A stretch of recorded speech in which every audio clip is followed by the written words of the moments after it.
걸문이 오디션은 어떻게 됐나? 아마 붙을 것 같아요. 할머니 덕분에요.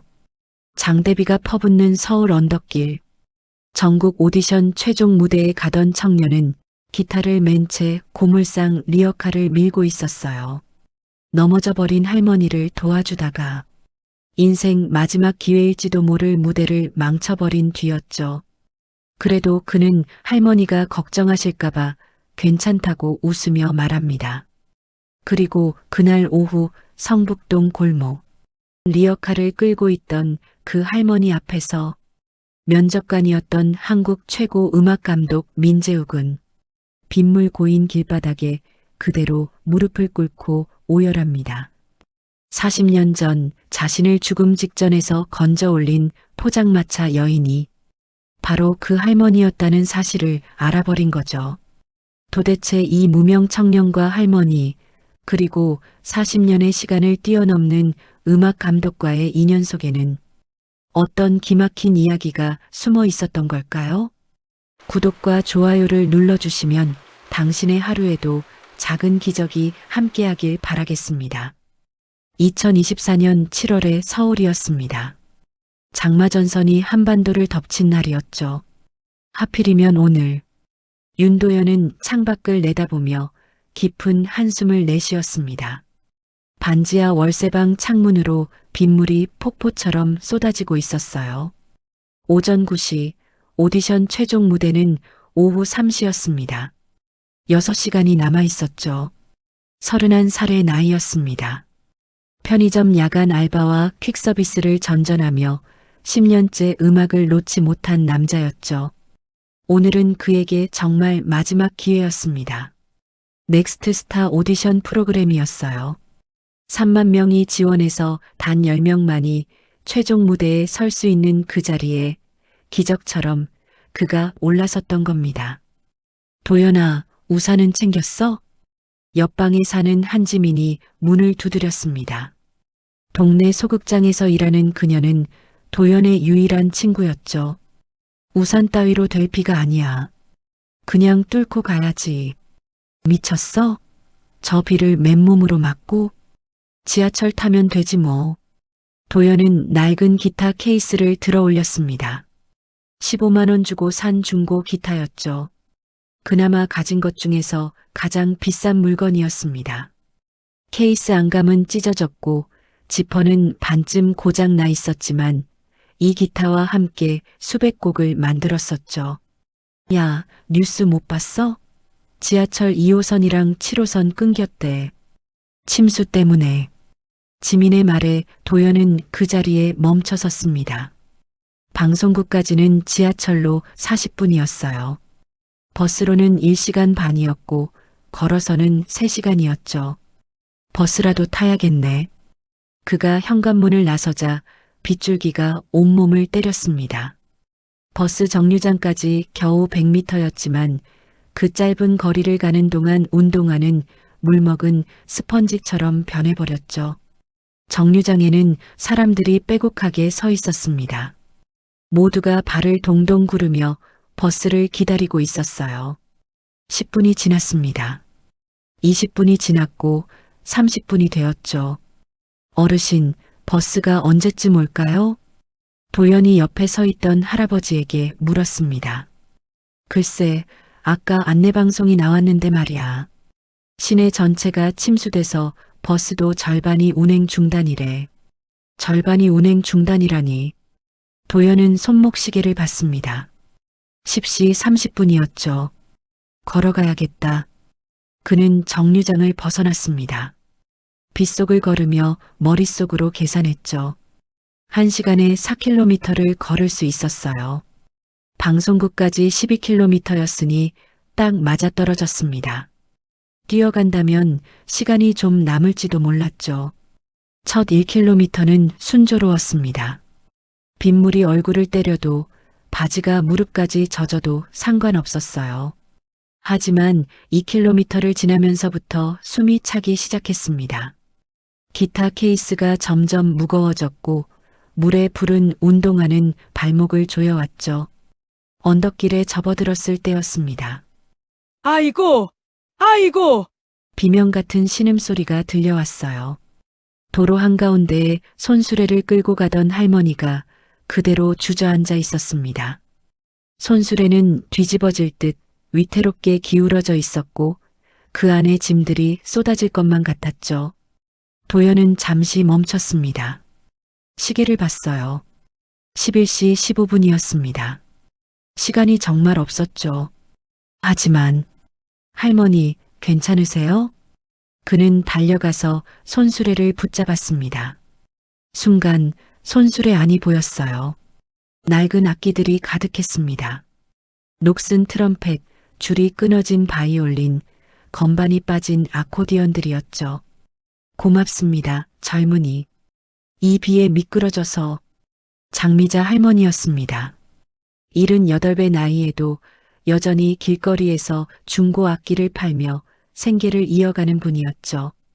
제가 밀어드릴게요. 어디까지 가세요? 저 언덕 너머 골목인데. 아이고, 괜찮아요. 젊은이도 바쁠 텐데. 할머니는 도연의 기타 케이스를 보며 말했습니다. 음악하는 사람이라는 걸 단번에 알아본 듯 했죠. 괜찮아요. 저도 그쪽으로 가는 길이에요. 거짓말이었습니다. 사실은 정반대 방향이었죠. 하지만 도연은 손수레의 손잡이를 잡았습니다. 빗물이 기타 케이스로 스며들기 시작했지만 그는 개의치 않았어요. 언덕은 생각보다 훨씬 가팔랐습니다. 미끄러운 길에서 수백 킬로그램은 될 법한 손수레를 밀어 올리는 건 정말 쉽지 않았죠. 도연의 셔츠는 비와 땀으로 완전히 젖어버렸습니다. 젊은이, 음악을 하시나 봐요? 할머니가 숨을 고르며 물었습니다. 네. 작곡도 하고 노래도 부르고 있어요. 잘 되고 있나요? 글쎄요. 오늘이 중요한 날이긴 한데요. 무슨 날인데 그래요? 오디션이요. 최종 무대예요. 할머니가 걸음을 멈췄습니다. 어머, 그런 중요한 날에 나 때문에. 아니에요. 시간은 충분해요. 또 거짓말이었습니다. 시계는 이미 11시 45분을 가리키고 있었죠. 드디어 언덕을 넘었습니다. 골목 입구에서 할머니는 젖은 주머니를 뒤적였어요. 이거라도 받아요. 10,000원짜리 지폐 한 장이었습니다. 아니에요, 할머니. 정말 괜찮아요. 그럼 이거라도 가져가요. 할머니는 손수레에서 뭔가를 꺼냈습니다. 작고 낡은 하모니카였죠. 옆면에는 희미한 이니셜이 새겨져 있었습니다. 이거 특별한 물건이에요. 40년 전에 어떤 젊은이가 맡기고 간 건데 그 사람도 음악하는 사람이었죠. 힘들 때 불면 힘이 날 거예요. 도연은 하모니카를 받았습니다. 거절하면 할머니가 더 미안해하실 것 같았죠.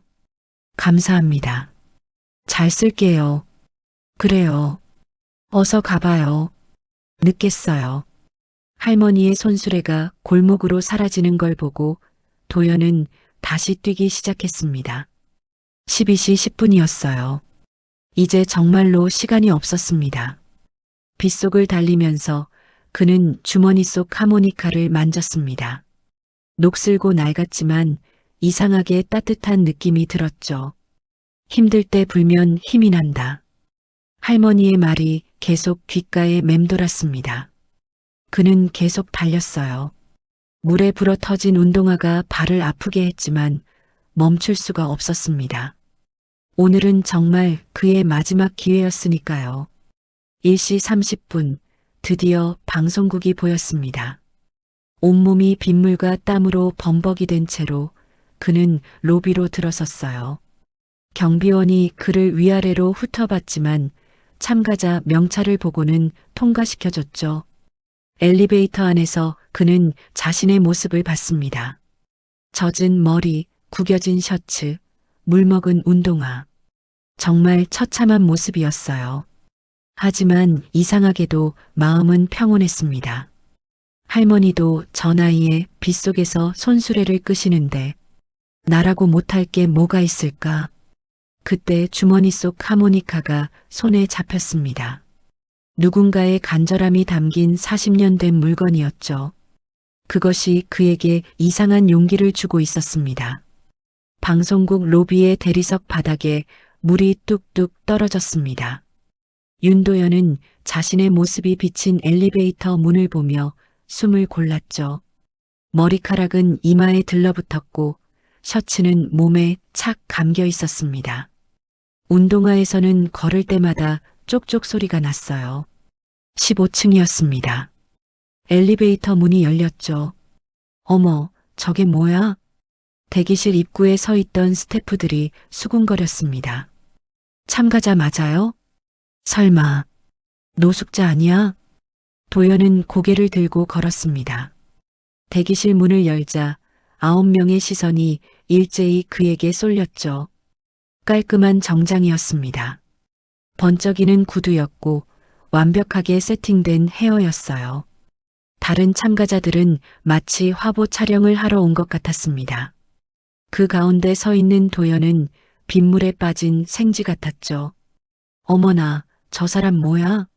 25쯤 되어 보이는 여자 참가자가 대놓고 손가락질했습니다. 카메라 테스트라도 통과했나?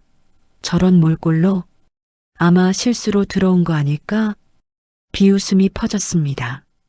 도연은 구석 의자에 앉아 기타 케이스를 열었죠. 안은 더 참담했습니다. 물이 스며들어 기타 넥이 축축했고 줄은 녹이 슬기 시작했어요. 10번 참가자님? 스태프가 다가왔습니다. 네. 혹시 갈아입을 옷은?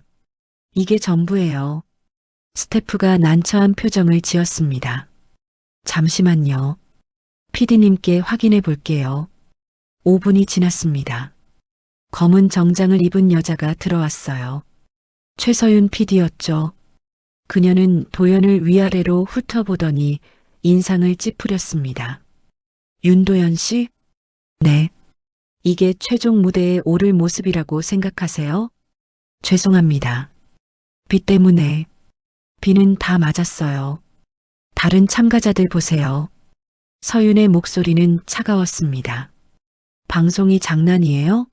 시청자들이 뭐라고 하겠어요? 거지가 나왔다고 욕할 텐데 음악으로 평가받고 싶습니다. 도연이 조용히 말했습니다. 음악? 그 꼴로 무슨 음악을 한다는 거예요? 프로는 이미지도 실력이에요. 서윤은 스태프를 돌아봤습니다. 오늘은 무리인 것 같네요. 다음 기회에. 잠깐. 누군가의 목소리가 들려왔습니다. 대기실 문이 열리며 한 남자가 들어왔죠. 깔끔한 은발이었습니다. 날카로운 눈매였어요. 민재욱이었습니다. 민 감독님. 서윤이 놀라 인사했습니다. 아직 심사 시작 전이잖아요. 네, 그런데 이 참가자가 봤어요. 비를 맞았군요. 재욱이 도연에게 다가왔습니다. 걸어오셨나요? 네. 지하철이랑 버스가. 얼마나 걸으셨어요? 3시간쯤이요. 재욱의 눈빛이 변했습니다. 3시간을 걸어서 왔다. 그는 도연의 기타를 봤습니다. 직접 연주하실 건가요? 네. 자작곡? 네. 재욱이 서윤을 돌아봤습니다. 음악을 들어봅시다. 하지만 감독님, 방송 화면이 음악 오디션이잖아요. 패션쇼가 아니라. 서윤은 더 이상 반박하지 못했습니다. 민재욱은 이 방송국의 전설이었으니까요. 그가 키운 가수들이 한국 가요계의 절반을 차지할 정도였죠. 대신 조건이 있습니다. 재욱이 도연을 봤습니다. 딱 한 곡. 그게 전부입니다. 두 번째 기회는 없어요. 충분합니다. 삼시 정각이었습니다. 무대로 향하는 복도를 걸으며 도연은 주머니 속 하모니카를 만졌어요. 차갑고 낡은 금속의 감촉이 이상하게 그를 진정시켰습니다. 무대에 올랐을 때 객석의 웃음소리가 들려왔습니다. 저게 참가자야? 몰래 카메라 아니야? 300명의 방청객이었습니다. 그리고 5명의 심사위원이었죠. 중앙에 앉은 민재웅만이 무표정했습니다. 나머지 심사위원들은 당황스러운 표정이었어요. 10번 참가자 윤도현입니다. 도현이 마이크를 잡았습니다. 무슨 곡을 부르실 건가요? 한 심사위원이 물었습니다. 제가 만든 곡입니다. 비 오는 날의 약속이라는 곡이에요. 자작곡이라. 반주는 제가 직접 연주하겠습니다. 도현은 젖은 기타를 들어 올렸습니다. 줄에서 물방울이 떨어졌죠. 객석에서 또 웃음이 터졌습니다. 저 기타로 연주가 되겠어? 음이 제대로 나올까? 도현은 눈을 감았습니다. 오늘 아침 빗속에서 만난 할머니의 얼굴이 떠올랐어요. 리어카를 밀어 올리던 그 순간이 생각났습니다. 젊은이, 음악하시나 봐요? 할머니의 목소리가 귓가에 맴돌았죠. 그는 기타줄을 튕겼습니다. 예상대로 음이 깨끗하지 않았어요.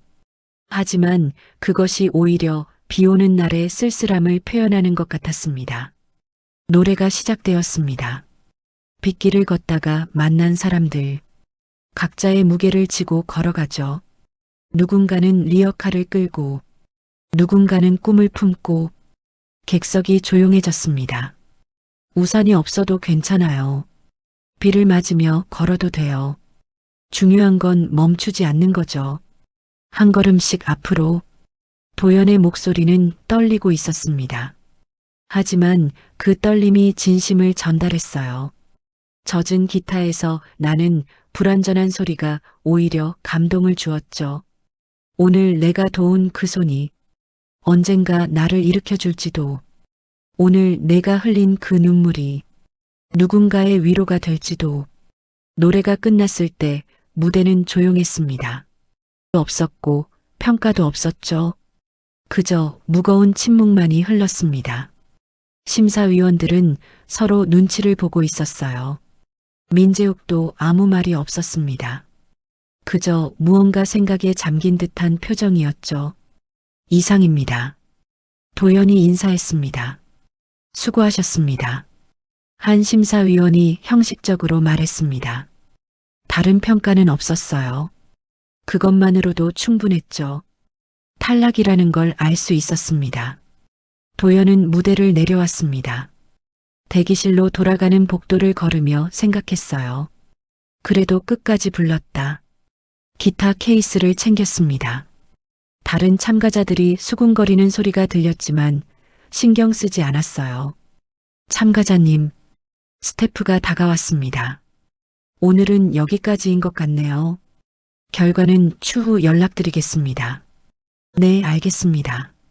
도연은 고개를 끄덕였습니다. 어차피 예상했던 결과였어요. 방송국을 나섰습니다. 비는 조금 잦아들고 있었지만 여전히 내리고 있었죠.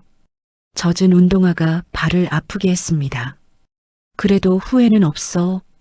오늘 아침 할머니를 도운 것도, 비를 맞으며 걸어온 것도, 젖은 기타로 노래한 것도, 모든 게 자신의 선택이었고 후회는 없었습니다. 집으로 걸어가기 시작했어요. 주머니 속에서 뭔가 빠진 느낌이 들었지만 확인하지 않았습니다. 너무 지쳐서 아무것도 확인하고 싶지 않았죠. 그가 떠난 후였습니다. 무대에는 아무도 남지 않았어요. 조명이 하나둘 꺼지기 시작했죠. 참가자들이 모두 떠난 무대였습니다. 조명이 하나둘 꺼지고 있었죠. 민재욱은 텅 빈 객석을 바라보며 서 있었습니다. 민 감독님 괜찮으세요? 최서윤 PD가 조심스럽게 다가왔습니다. 서윤 씨 먼저 가봐요. 정리할 게 있어서요. 네, 알겠습니다. 내일 회의 때 뵙겠습니다. 서윤이 떠난 뒤 민재욱은 혼자 무대를 거닐었습니다. 방금 전 윤도현이 서 있던 자리였어요. 비에 젖은 채로 노래하던 그 청년의 모습이 아직도 눈앞에 선했죠. 심사위원석으로 돌아가려던 그때였습니다. 모니터 뒤편에서 뭔가 반짝이는 게 보였어요.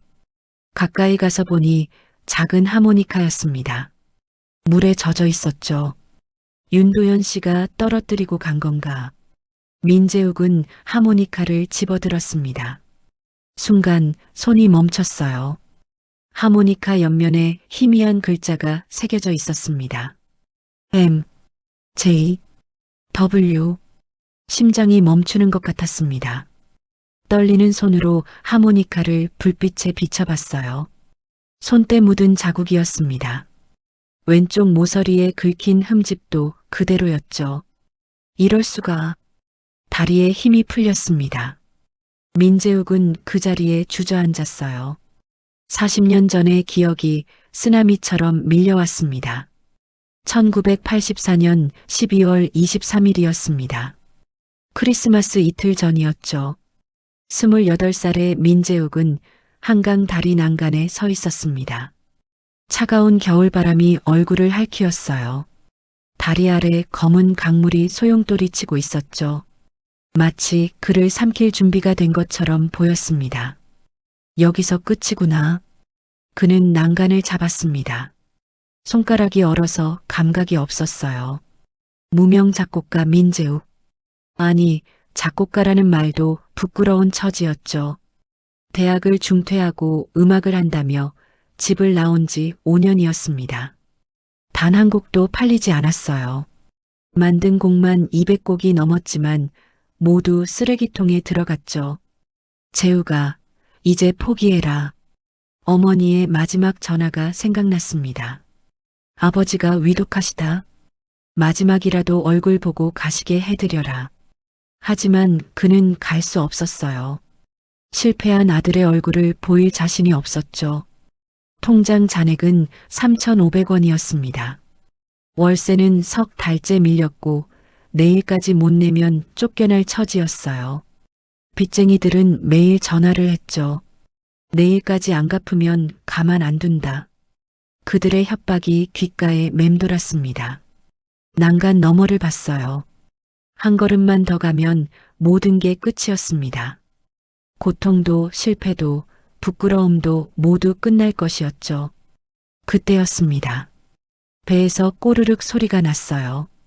사흘째 아무것도 먹지 못했습니다. 죽기 전에 마지막으로 뭐라도 먹고 싶다는 생각이 들었죠. 어차피 죽을 거 마지막 식사라도 하자. 다리에서 내려왔습니다. 주머니를 뒤졌지만 동전 하나 없었어요. 그냥 걷기 시작했죠. 어디로 가는지도 모른 채 걸었습니다. 새벽 2시가 되었을 때였어요. 저 멀리 불빛이 보였습니다. 포장마차였죠. 추운 겨울 새벽에도 영업을 하고 있었습니다. 어서 오세요. 젊은 여자가 인사했습니다. 30 중반쯤 되어 보였어요. 앞치마에는 장미자라는 이름표가 달려 있었죠. 민재욱은 망설였습니다. 돈도 없는데 들어가도 되나 싶었어요. 춥죠? 일단 들어와서 몸 좀 녹이세요. 여자의 목소리가 따뜻했습니다. 그는 이끌리듯 포장마차 안으로 들어갔어요. 뭐 드실래요? 사실 돈이 없어요.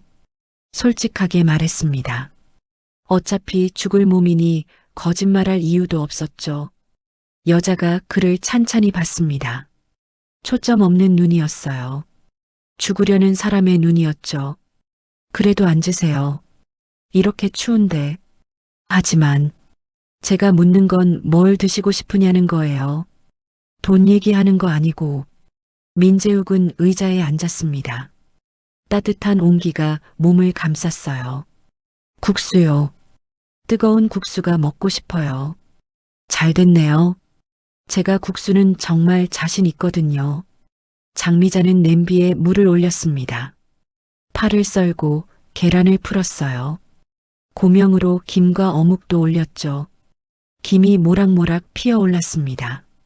여기요. 천천히 드세요. 뜨거운 국수 한 그릇이 앞에 놓였습니다. 민재욱은 젓가락을 들었어요.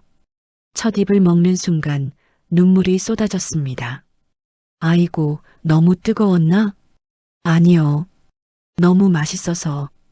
거짓말이 아니었습니다. 정말 맛있었어요. 살아있다는 느낌이 들 정도로 맛있었죠. 천천히 드세요. 급하게 먹으면 체해요. 장미자는 김치를 더 놓아줬습니다. 그리고 조용히 옆에 앉았어요. 음악 하시나 봐요? 어떻게 하셨어요? 손을 보니까요. 피아노 치는 손이에요. 그리고 주머니에서 하모니카가 보이네요. 민재욱은 하모니카를 꺼냈습니다. 유일하게 가진 재산이었어요. 어머니가 대학 입학 선물로 사준 것이었죠. 작곡을 해요. 아니 했어요. 왜 과거형이에요? 이제 그만둘 거예요. 재능이 없나 봐요. 장미자가 글을 봤습니다. 재능이 뭔지 아세요? 글쎄요. 재능은 포기하지 않는 거예요. 끝까지 버티는 사람한테만 하늘이 주는 선물이죠. 하지만 5년이나 했는데 5년이 뭐가 길어요? 어떤 사람은 10년, 20년을 해도 안 되다가 어느 날 갑자기 되기도 해요. 민재욱은 국수를 먹으며 울었습니다. 뜨거운 국물이 얼었던 몸을 녹였어요. 마음도 함께 녹아내렸죠. 젊은이, 오늘 밤에 무슨 일 있었죠? 장미자가 조용히 물었습니다.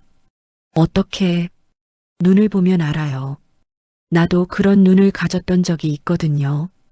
민재욱은 고개를 들었습니다. 정말요? 남편이 도박으로 빚더미를 남기고 도망갔을 때였어요.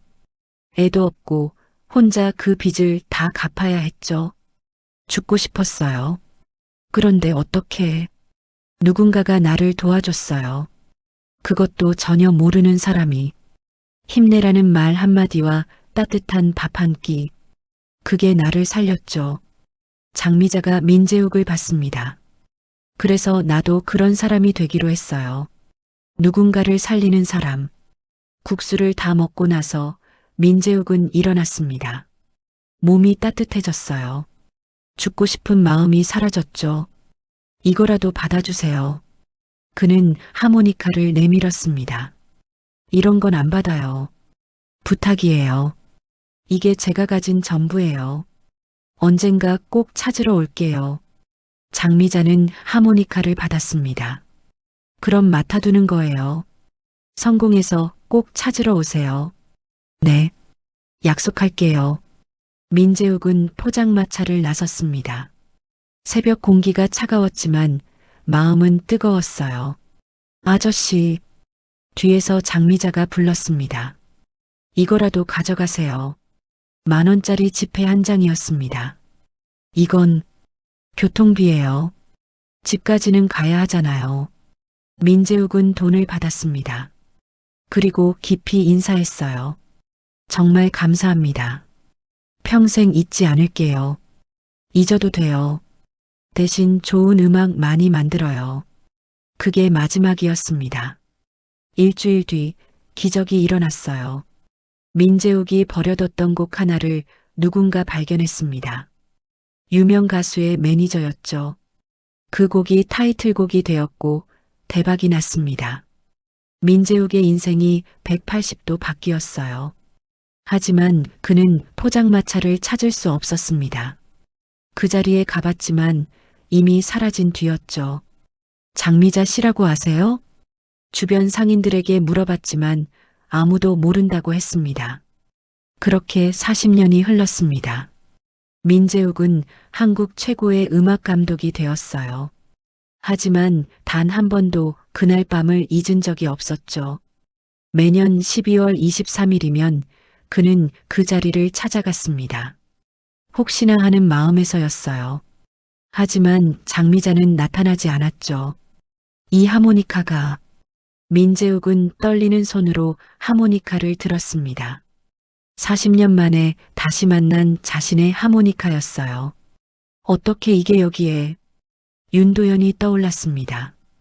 그가 말했죠. 오늘 아침 어떤 할머니가 줬다고. 40년 된 물건이라고. 설마. 민재욱은 벌떡 일어났습니다. 윤도현의 참가 신청서를 찾아야 했어요. 거기에 주소가 적혀 있을 것이었죠.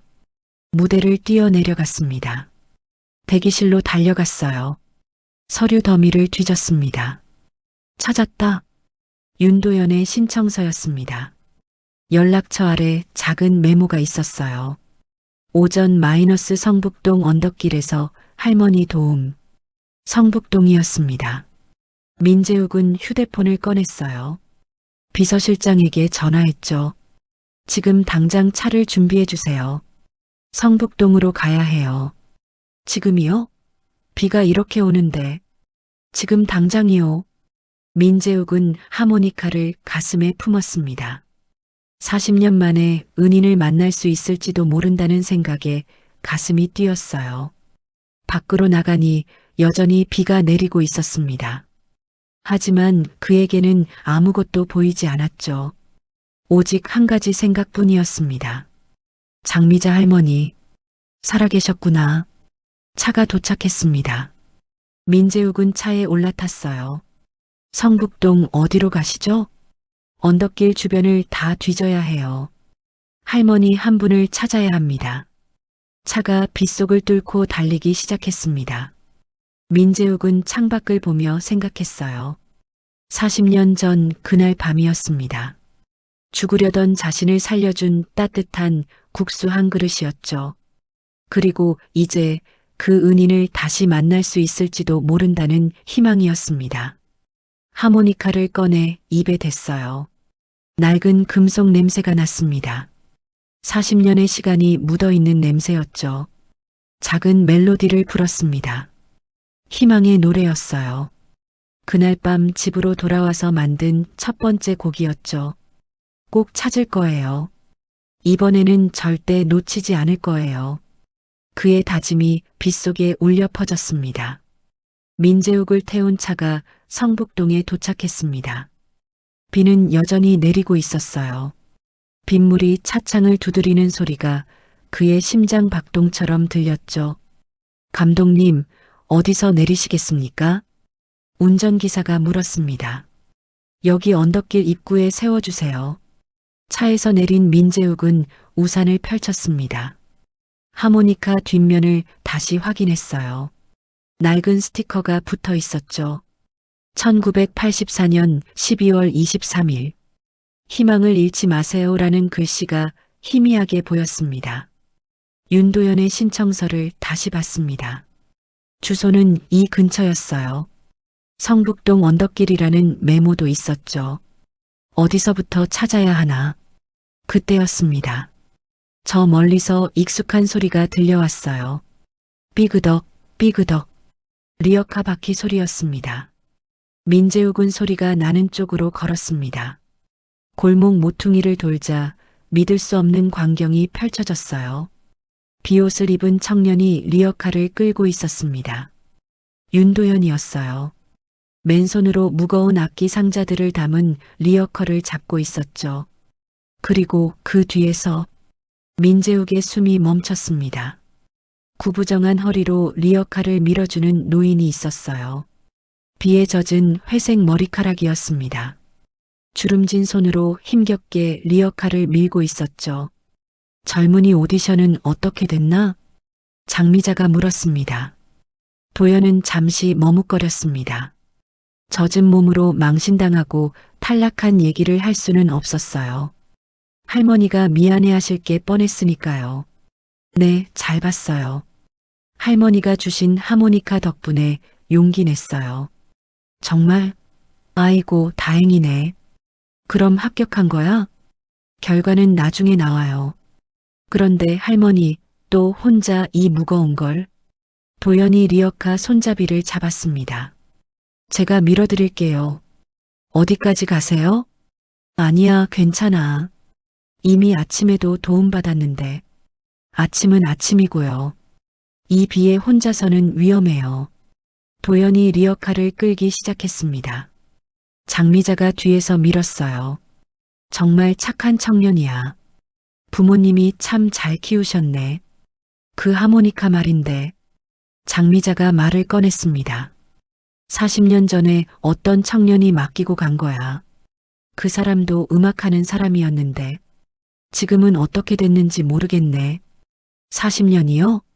와, 정말 오래됐네요. 그래. 겨울이었어. 눈 오는 날이 아니라 비 오는 날이었던가. 아무튼 추운 겨울날이었지. 민재욱은 이 광경을 멍하니 보고 있었습니다. 그 목소리였습니다.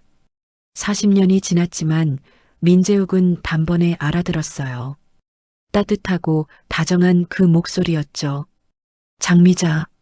민재욱의 입에서 이름이 흘러나왔습니다. 우산이 손에서 미끄러졌어요. 빗물이 그의 얼굴을 적셔왔지만 그는 움직일 수 없었죠. 40년을 찾아 헤맨 사람이 바로 앞에 있었습니다. 민재욱은 더 이상 참을 수 없었습니다. 우산을 버리고 뛰어갔어요. 할머니. 그의 외침에 도연과 장미자가 동시에 돌아봤습니다. 민 감독님? 도연이 놀랐습니다. 여기 웬일이세요? 민재욱은 대답하지 못했습니다. 빗속에서 장미자의 얼굴을 보고 있었어요. 40년의 세월이 새겨진 주름진 얼굴이었지만 그 따뜻한 눈빛은 여전했죠. 누구시죠? 장미자가 물었습니다. 민재욱은 빗물이 고인 아스팔트 위에 무릎을 꿇었습니다. 최고급 정장이 진흙물에 젖는 것도 상관없었어요. 목소리가 떨렸습니다. 눈물이 비와 섞여 흘러내렸죠. 그날 밤 끓는 국수 냄비 앞에 서 있던 민재욱입니다. 장미자의 손에서 리어카 손잡이가 미끄러졌습니다. 뭐라고? 1984년 12월 23일 새벽. 한강 다리에서 내려와. 돈도 없이 할머니 포장마차에서 국수 한 그릇 먹고. 민재욱은 하모니카를 꺼내 들었습니다. 이 하모니카를 맡기고 간 장미자의 다리가 흔들렸습니다. 도연이 재빨리 부축했어요. 할머니, 괜찮으세요? 장미자는 떨리는 손으로 민재욱의 얼굴을 만졌습니다. 비에 젖은 그의 뺨을 쓰다듬었어요. 정말 그때 그 청년이야? 네, 할머니. 40년 동안 찾았어요. 매년 그 자리에 갔는데 세상에. 장미자의 눈에서 눈물이 흘렀습니다. 살아있었구먼. 그녀의 목소리가 떨렸어요. 결국 해냈구먼. 성공했구먼. 할머니 덕분이에요. 그날 할머니가 아니었으면 전 지금 이 세상에 없었을 거예요. 도연은 믿을 수 없는 광경을 보고 있었습니다. 자신이 아침에 도운 할머니와 오디션 심사위원이었던 민재욱. 이 둘이 40년 전의 인연으로 연결되어 있었다니. 감독님, 그럼 이 하모니카가. 도연이 이제야 모든 걸 이해했습니다. 내가 오늘 아침에 할머니께 받은 이 하모니카가 감독님 것이었군요. 민재욱이 고개를 끄덕였습니다. 장미자가 민재욱을 일으켜 세우려 했습니다. 일어나요. 이런 데서 무릎 꿇으면 어떡해요. 할머니, 당신이 살아서 성공한 걸 보니 내가 한 일이 헛되지 않았구먼. 세 사람은 빗속에 서 있었습니다. 40년의 시간이 만든 기적 같은 순간이었어요. 그런데 장미자가 도연을 봤습니다. 이 청년이 오늘 오디션을 봤다고? 네, 할머니. 민재욱이 대답했습니다. 제가 심사를 봤어요. 어떻게 됐어? 장미자가 걱정스럽게 물었습니다. 이 아이가 아침에 나를 도와주느라 시간이 늦었는데 괜찮았어? 민재욱과 도연이 눈이 마주쳤습니다. 도연은 애써 웃으며 말했어요. 네, 잘 봤어요. 감독님이 기회를 주셔서. 민재욱이 도연의 어깨를 잡았습니다. 도연 씨, 네. 당신은 이미 가장 중요한 오디션을 통과했어요. 민재욱이 진지하게 말했습니다. 비를 맞으며 할머니를 도운 그 마음. 그게 진짜 음악이에요. 내일 회사로 오세요. 다시 제대로 들어보고 싶어요. 도연의 눈이 커졌습니다. 정말요? 오늘 당신이 할머니를 도와주지 않았다면 난 평생 은인을 못 만났을 거예요. 그것만으로도 충분해요. 장미자가 두 사람을 번갈아 봤습니다. 그럼 이 아이가 합격한 거야? 할머니가 추천한 사람인데 당연히 합격이죠. 민재욱이 웃었습니다. 40년 만에 처음으로 진심으로 웃는 얼굴이었어요. 우리 집에 가서 차라도 한잔 하자. 장미자가 말했습니다. 비도 그치고 있으니까. 정말로 비가 그치고 있었습니다. 구름 사이로 별이 보이기 시작했어요. 세 사람은 함께 리어카를 끌고 언덕을 올랐습니다. 민재욱이 앞에서 끌고 도연과 장미자가 뒤에서 밀었어요. 40년의 시간을 뛰어넘어 다시 이어진 인연이었습니다. 1년이 흘렀습니다. 2025년 겨울이었죠. 서울에 첫눈이 내리는 날이었습니다. 장미자는 아침 일찍 일어났어요. 엘리베이터가 있는 아파트 15층이었습니다. 창밖으로 한강이 보이는 넓은 거실이었죠. 라디오를 틀었습니다. 오늘의 첫 곡은 윤도현 작곡가의 겨울 아침의 온기입니다. 라디오에서 도연의 곡이 흘러나왔어요. 차트 10위 안에 든 곡이었죠. 장미자는 미소를 지으며 차를 끓였습니다. 할머니, 일어나셨어요? 도연이 거실로 나왔습니다. 이제 그는 민재욱의 회사 전속 작곡가였어요. 첫 앨범이 성공하면서 인정받는 음악인이 되었죠. 라디오에서 내 노래가 나오더라. 들을 때마다 기분이 좋아. 할머니가 계셔서 만들 수 있었어요. 도연은 진심이었습니다. 장미자와 함께 지내면서 그는 많은 영감을 받았죠. 할머니의 인생 이야기가 모두 노래가 되었습니다. 감독님은 아직 안 오셨어요? 오늘 아침에 중요한 회의가 있다고 했어. 민재욱은 일주일에 서너 번은 꼭 이곳에 왔습니다. 장미자를 어머니처럼 모시며 지냈죠.